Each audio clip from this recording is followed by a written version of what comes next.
RJD कहती है 10 लाख। अरे ये तो बता दो कि 1 लाख टीचर की पोस्ट खाली है, तो क्या टीचर की पोस्ट हर एक टीचर बन सकता है? उसको तो पढ़ाना पड़ेगा, उसको तो डिग्री देना। मुझे एक लतीफा याद आता है, वो लतीफा ये है कि 2 बहुत बड़े मालदार लोग थे, बड़े मालदार लोग थे, तो इन दोनों में कंपटीशन हुआ कि कौन लंबी लंबी छोड़ता है। तो एक ने कहा कि मेरी जमीन जो है पूरी बिहार की, प्रदेश की जमीन मेरे पास है, बल्कि चीन तक मेरी जमीन है। उसने कहा इतनी जमीन तुम्हारे पास? हाँ मेरी इतनी जमीन है। और उसने कहा कि मेरे दादा के पास इतनी बड़ी गली है कि अगर कोई उस गली में चला गया तो वापस आने तक वो बूढ़ा हो जाता है। तो दूसरे को बहुत गुस्सा आया कि इसने इतना लंबा छोड़ दिया। तो दूसरे ने कहा कि मेरे दादा के पास इतना बड़ा बंबू है कि जब मेरी दादी का दिल नहीं लगता तो वो चांद को हिलाते रहती है, तारों को हिलाते रहती है। उसने पूछा वो क्यों? उसने कहा कि अगर नेपाल में चांद नजर आ गया तो दादी ये कहती है कि बिहार में भी चांद को लाती है बंबू से फटा के। तो दूसरे ने पूछा कि बताओ तुम बंबू कहां रखते? तो उसने कहा तुम्हारी दादा की गली में रखता हूं। ये क्या बात है बताइए आप? गरीब जनता के जज्बात से खेलना। 15 साल आपको मिले उसका रिकॉर्ड पेश करिए, 15 साल आपको मिले उसका रिकॉर्ड पेश करिए।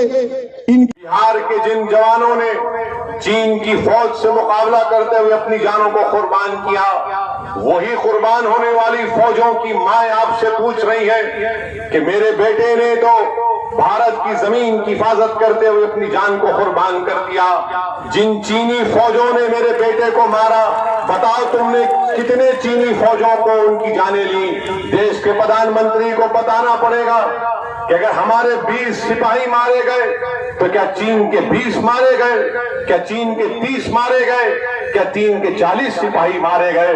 और देश के प्रधानमंत्री को देश को बताना पड़ेगा, और खास तौर से बिहार की जनता को बताना पड़ेगा, जिनको फख्र है और नाज है कि बिहार का पैदा होने वाला बेटा भारत की सरजमीन की हिफाजत के लिए अपनी जान को कुर्बान कर दिया।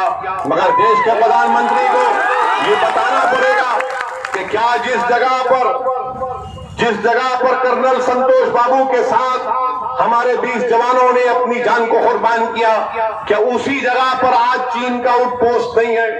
क्या उसी जगह पर चीन की फौजें हमारी भारत की सरजमीन पर नहीं बैठी है? देश के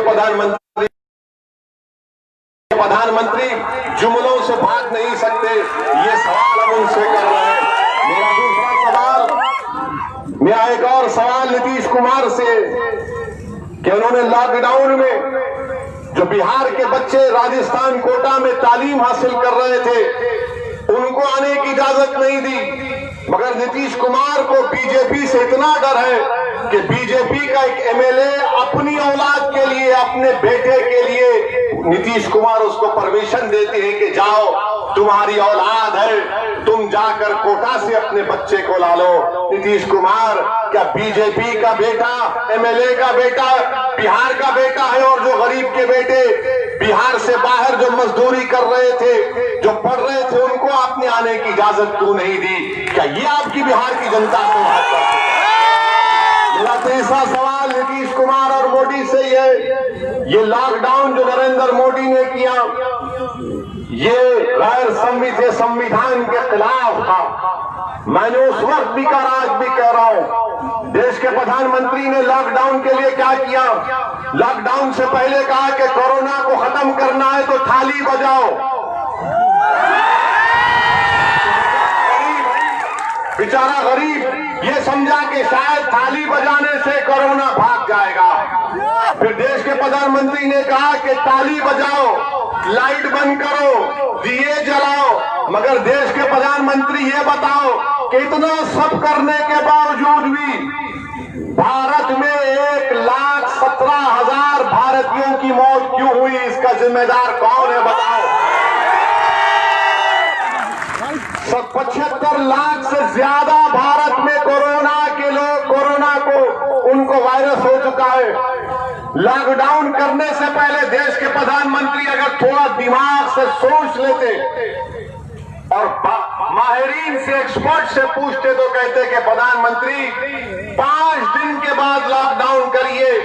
ये जो बिहार के 32 लाख हमारे नौजवान जो देश के कोने कोने में अपने पेट को काट कर अपने घर के दिए को जलाते हैं, अगर 5 दिन का उनको टाइम मिल जाता तो आराम से अपने अपने मुकामात से बिहार को आ जाते।